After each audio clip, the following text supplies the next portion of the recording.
हालात हैं इस वक्त बलूचिस्तान में, जहां भी इनकी अपनी हुकूमत है, जहां इन्हें ऑपरेशन करने से रोकता भी कोई नहीं है, वहां के हालात है। और ऐसा लगता है कि जो बातें महमूद खान चकजई या फजलुर रहमान साहब या कुछ दीगर जो बलूचिस्तान के रहनुमा है, वो जो बातें बार बार करते हैं कि बलूचिस्तान नो गो एरिया अमली तौर पर बन चुका है। अभी मैं एक साहब से, वो कुछ ऐसा क्वेटा में रहकर आए, वो बता रहे थे, एक जगह पे मैं उनका इंटरव्यू सुन रहा था, क्लिप मेरी नजर से गुजरा, वो ये बता रहे थे कि भी कोयटा के अंदर रहना तो ऐसे है जैसे आप एक जेल में आ गए, अजीबो गरीब जगह, जगह जगह नाके हैं, अंदर वाला बाहर नहीं जा सकता, बाहर वाला अंदर नहीं आ सकता, कोई कारोबार नहीं है, हर तरफ खौफ है, एक अजीबो गरीब फिजा बनी हुई है पूरे के पूरे कोयटा में।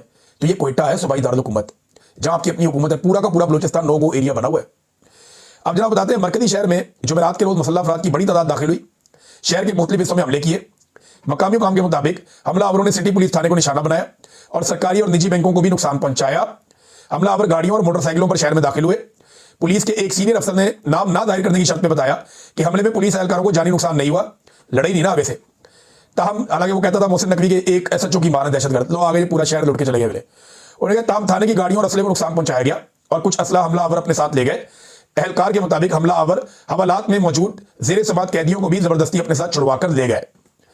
और जनाब यह है सूरत।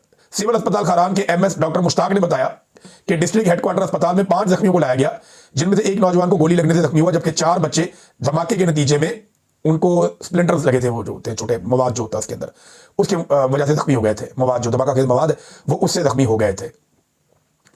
अब ये आप अंदाजा करें, ये खारान शहर जो है कोयटा से तकरीबन 300 किलोमीटर फासले पे है और यहां पे इस वक्त ये सूरत हाल है जहां पे मिलिट्री का पूरा कंट्रोल है और ये उनके सूबाई दारुल हुकूमत के करीब एक इलाका है।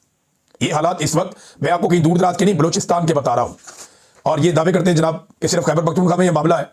इमरान खान ने कहा कि खैबर पख्तूनख्वा में ये जो कुछ कर रहे हैं उसके पीछे सियासी अज़ाइम है। यही बात सुहेल आफरीदी ने भी कही। नाज़रीन, इस वक्त पाकिस्तान तहरीक इंसाफ जो है वो अपना पूरा जोर लगा रही है और अपोजिशन जोर लगा रही है 8 फरवरी को लेकर कि 8 फरवरी को हम बहुत बड़ी कार्रवाई करने जा रहे हैं, पूरा मुल्क बंद कर देंगे। ये कॉल है अपोजिशन की, अपोजिशन ने कॉल दी हुई है कि 8 फरवरी को पूरा मुल्क बंद करना है। लेकिन कैसे बंद करना है इसके बारे में मैं आपको सीरियसली बता रहा हूं, इन्हें कुछ नहीं पता। 8 फरवरी को बस इन्होंने पाकिस्तान से गुजारिश कर दी, पाकिस्तानियों से, मुल्क बंद करना है। ना ये ट्रेडर यूनियन से मिले, ना ये वकला तंजीमों से मिले, ना ये दूसरी तंजीमों से मिले, ना ये लेबर यूनियन से मिले, ना ये ताजरों के रहनुमाओं से मिले, ना ये चैम्बर ऑफ कॉमर्स। वो लोगों को मिलेंगे, उनको कायल करेंगे, उनको बताएंगे, फिर होती है हड़ताल कि भाई ये रीजन है, इस वजह से आपने हड़ताल करनी है। ना इन्होंने ग्राउंड के ऊपर अपनी लोगों की ड्यूटियां लगाई कि आपने कौन सा इलाका बंद करना और कौन सा नहीं करना। मुझे ऐसा लगता है कि मुझे का इंतजार करने के अचानक पाकिस्तानी निकलेंगे और 8 फरवरी को पूरा पाकिस्तान बंद कर देंगे। हर मरतबा पाकिस्तान तहरीक इंसाफ की जो लीडरशिप है, इमरान खान साहब तो जेल में है ना, उनके पास तो प्लान होता था, वो बताते भी थे। ये हर दफा कहते हैं हम अपना सरप्राइज तैयार कर रहे हैं, हम नहीं बताएंगे। पिछले साल 8 फरवरी को भी एक सरप्राइज था, बताया नहीं, हुआ भी नहीं। फिर इन्होंने कहा जी 26 नवंबर को हम एक सरप्राइज देंगे, बताया भी नहीं, हुआ भी नहीं। फिर जनाब इन्होंने कहा 5 अगस्त को इमरान खान साहब को जिस दिन पकड़ा गया था उस दिन एक सरप्राइज देंगे, बताया भी नहीं, हुआ भी नहीं। अब ये कह रहे हैं कि 8 फरवरी को हम जो करने जा रहे हैं हम पहले नहीं बता सकते क्योंकि एक बड़ा सरप्राइज है जो दिया जाएगा, इस किस्म की बातें हो रही हैं। तो ग्राउंड के ऊपर तो कोई नजर नहीं आ रहा। इससे पहले भी बहुत सारे सरप्राइज कहे गए पाकिस्तान तहरीक इंसाफ की जाने से, लेकिन हकीकतन वो खुद एक सरप्राइज के इंतजार में। उन्हें लगता है कि किसी दिन अचानक से अवाम सरप्राइज दे दे और बाहर आ जाए और अवाम सारी चीजें अपने हाथ में ले ले और ये मौजूदा उनकी तहरीकी कामयाबी की वजह बन जाए। ग्राउंड के ऊपर टेक्निकली जो काम करना होता है, जो पॉलिटिकल पार्टीज करती हैं पूरी दुनिया में, उससे वो काम चोरी एक तरह की मुझे लगता है वो कर रहे हैं। इमरान खान इनको बार बार डायरेक्शन देते हैं, अदालत में जाओ, अदालत में जाओ, अदालत में जाओ, इकट्ठे होकर जाओ, सारे जाओ। 350 बंदा आपका अदालत में जाके बैठ जाए रेड जोन में, इस्लामाबाद हाईकोर्ट रेड जोन में, वहां जाके बैठ जाए। वहां कोई नहीं आंसू गैस चलाता आपके ऊपर, वो मार कुटाई करेंगे, 250 कैमरा निकल आएगा वहां पे। अडयाला के बाहर तो 4 कैमरे होते हैं, 10 कैमरे होते हैं, वो भी बड़ी मुश्किल से बेचारे डिजिटल मीडिया के लोग जाते हैं। अगर आप इस्लामाबाद हाईकोर्ट में होंगे तो सारा रेड जोन है, दुनिया भर के नेशनल और इंटरनेशनल मीडिया के कैमरे वहां पे मौजूद हैं। तो चाहे ना जाके अदालत में 2-3 दिन बैठ जाए, यही मुलाकात ही नहीं करवा रहे। जज कहता है जी कल मुलाकात करवाएंगे, ठीक है जी कल हम इधर ही बैठेंगे, हमारे लोग जाएंगे मुलाकात करने के लिए, नहीं मुलाकात होगी हम इधर ही बैठेंगे अदालत में। सर आप हमें इंसाफ दें, हमें मिल ही नहीं रहा इंसाफ, हम आपको शिकायत लगाएंगे। बड़ी इज्जत और एहतराम के साथ आप अदलिया को इंसाफ देने पर मजबूर कर सकते हैं, सिस्टम को आप झुका सकते हैं, लेकिन वो किसी मौजूदे का इंतजार कर रहे हैं। लगता तो ऐसे ही है नाज़रीन। और देखिए ना ये करप्शन पे बात करते हैं, ना ये कोई स्कैंडल पकड़ते हैं। अब ये मरियम नवाज की एक और 2 नंबरी पकड़ेगी। इससे पहले उन्होंने इतनी प्राइवेटाइजेशन की, पकड़ के सारे स्कूल, बच्चों के स्कूल हो या जो हेल्थ यूनिट्स हैं वो सारे के सारे पकड़ के वो प्राइवेटाइज करना शुरू कर दिए। जो देही इलाकों के अंदर DHQ वगैरह थे वो सारे इन्होंने प्राइवेटाइज करना शुरू कर दिए। तो पहले तो इन्होंने सेहत की चंगी तबाही फेरी, उसके बाद ये एक और प्रोजेक्ट देखें।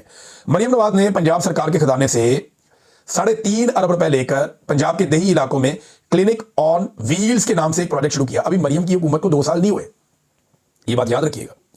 अभी 2 साल उसकी हुकूमत को नहीं हुए और 3.5 अरब रुपए से एक प्रोजेक्ट लेकर आई और 1.5 साल, 1 साल पहले भी नहीं आया ये प्रोजेक्ट और इनसे 1 साल भी नहीं चला। ये 3.5 अरब रुपए लगा के बहुत सारी गाड़ियां ले ली, हेल्थ यूनिट ले लिए, ये चलते फिरते जो होते हैं, और ये सारे बनाकर जनाब इन्होंने इतना पैसा लगाया, 590 गाड़ियां ले ली, एम्बुलेंस ले ली, सब कुछ करने के बाद पूरा प्रोजेक्ट बना दिया। जब इनसे नहीं चला तो अब उसको ठेके पर दे रहे हैं। यानी अरबों रुपए पंजाब के सरकारी खजाने से इस प्रोजेक्ट के लिए हासिल किए, फिर करोड़ों के इश्तिहारात दिए और आखिर में पूरा प्रोजेक्ट ही ठेके पर दे दिया, ये कहकर कि इस प्रोजेक्ट को चलाना सूबाई हुकूमत के बस की बात नहीं है। ये जनाब इनकी औकात है, और ये है करप्शन के वो छोटे बड़े कारनामे जो ये लगातार करते चले जा रहे हैं। ये छोटी सी मिसाल है। इसके अलावा इन्होंने जो वो सफाई के नाम के ऊपर पंजाब में सफाया फेरा, जो इन्होंने वहां पे जिस लेवल की करप्शन हुई है, और ये तो लगातार रोजाना की बुनियाद के ऊपर इनकी करप्शन के केसेस और चीजें सामने आती है कि फलाने फंड्स के अंदर ये हो गया, इतना फंड इन्होंने खुर्द-बुर्द कर लिया, इतने फंड का कोई हिसाब ही नहीं मिल रहा, पूछने वाला ही कोई नहीं है। भाई उन्हें तो ये निजाम इतना उनके कदमों में गिरा हुआ है शरीफ खानदान के, कि उन्हें तो एयरफोर्स का तैयारा मिलता है बच्चों के शादियों के कार्ड बांटने के लिए। तो इनसे कौन सवाल करेगा? इस वक्त तो कोई नहीं कर सकता, लेकिन तारीख में सारे सवाल लिखे गए। नाज़रीन, ईरान ने तमाम परवाज़ें मनसूख कर दी हैं अपनी। रूस ने जंग रोकने में अपना किरदार अदा किया, वो कोशिश कर रहा है कि जंग ना हो। अमेरिका अगले 2 दिनों में हमला कर सकता है, ये बहुत बड़े पैमाने पर खबर रिपोर्ट हो रही है, बहुत सारे तजियाकार ये कह रहे हैं। और डोनाल्ड ट्रंप के बारे में अमेरिकी मीडिया ये दावा कर रहा है कि डोनाल्ड ट्रंप एक फैसलाकुन लड़ाई ईरान के साथ करना चाहते हैं, जबकि ईरान में मुजाहरे रुक चुके हैं। ईरानी हुकूमत ने इस बड़ी मुश्किल को बड़े अच्छे तरीके से कंट्रोल कर लिया है। पाकिस्तान का किरदार इंतहाई मुबहम रहा, बहुत सारे मुल्क क्लैरिटी के साथ आए, लेकिन मुझे ऐसा लगा कि शायद पाकिस्तानी हुकूमत इंतजार कर रही है कि लड़ाई हो, इसमें भी उनका कोई खांचा लग जाए। अब ये तो जनाब इसकी सूरत हाल है। डोनाल्ड ट्रंप क्यों थोड़ा खौफजदा है? लेकिन अमेरिका में जब इलेक्शन होता है ना, एक नया सदर आता है, तो 2 साल के बाद एक मिड टर्म इलेक्शन होता है, जिससे पता चल जाता है ये हुकूमत ऊपर जा रही है नीचे जा रही है। और अगर एक हुकूमत कोई गलत पॉलिसी बना रही है, तो वो मिड टर्म इलेक्शन में ये होता है कि नई सीटें आने से फॉर्मेशन चेंज हो जाती है और उस सदर के पास बहुत सारे इख्तियारात कम हो जाते हैं। अब डोनाल्ड ट्रंप को वो वाला खतरा लगना शुरू हो गया, और उसने बातचीत करते हुए डोनाल्ड ट्रंप ने कहा कि इलेक्शन होने नहीं चाहिए मिड टर्म के। यानी इनको नजर आ रहा है कि अब इनको शिकस्त हो सकती है मिड टर्म इलेक्शंस में। ऐसा नहीं है कि बहुत जल्दी आ रहे हैं, लेकिन इसी साल के एंड में मिड टर्म इलेक्शंस हो जाएंगे। ये जो मिड टर्म इलेक्शंस है, इनमें डोनाल्ड ट्रंप बहुत मुमकिन है कि हाउस ऑफ रिप्रेजेंटेटिव्स में और सेनेट में, दोनों जगह पे, जैसे हमारी सेनेट है और कौमी असेंबली है, वो दोनों जगह पे अपनी अक्सरियत बरकरार ना रख पाए। और अगर ऐसा हुआ तो डोनाल्ड ट्रंप ने पहले ही कहा कि मुझे फिर इंपीच किया जाएगा, यानी फिर मुझे सदर के ओहदे से हटाने की तैयारी की जाएगी। वो बड़ा पेचीदा अमल है, लेकिन जिसको भी इंपीच किया जाता है, वो सदर फिर वहां पे ओहदे पे रुकना खुद भी उसके लिए मुनासिब नहीं होता। उसकी पार्टी का दबाव इतना आ जाता है कि उसको पीछे हटना पड़ जाता है। डोनाल्ड ट्रंप लेकिन मुख्तलिफ आदमी है, देखें वो कैसे रिएक्ट करता है, लेकिन डोनाल्ड ट्रंप के लिए सब अच्छा नहीं है, खतरात तो है। अब नाज़रीन, हमास के पास इस वक्त एक लाश बाकी है, जो खुद भी ढूंढ रहे हैं। गाजा में इसराइलियों की एक लाश बाकी है, और उसके लिए मुसीबत डाली हुई है इसराइल ने और उनके हमायतियों ने कि जनाब हर हाल में वो एक लाश भी वापस की जाए, जबकि गाजा में रोजाना की बुनियाद पर लाशें गिर रही हैं। पाकिस्तान ने अभी तक, इस वक्त तक जब मैं आपसे बात कर रहा हूं, अमेरिका की और मगरबी ममालिक की हर बात मानी है, आंखें बंद करके मानी है, मुकम्मल गुलामी की है। बेहतरीन अंदाज में आसिम मुनीर साहब और शहबाज शरीफ साहब, डोनाल्ड ट्रंप हो या दीगर मगरबी ममालिक हो, उनके साथ बेहतरीन चले, जबरदस्त उनके साथ कॉपरेशन किए। लेकिन असल इम्तिहान उनका अब आना है, जब पाकिस्तानी फौज को यह कहा जाएगा कि अपनी अर्जी डालिए आपने, अब जाएं जाकर हब्बास को गैर मुसल्ला करें, तो इनका पहला बड़ा इम्तिहान शुरू होगा।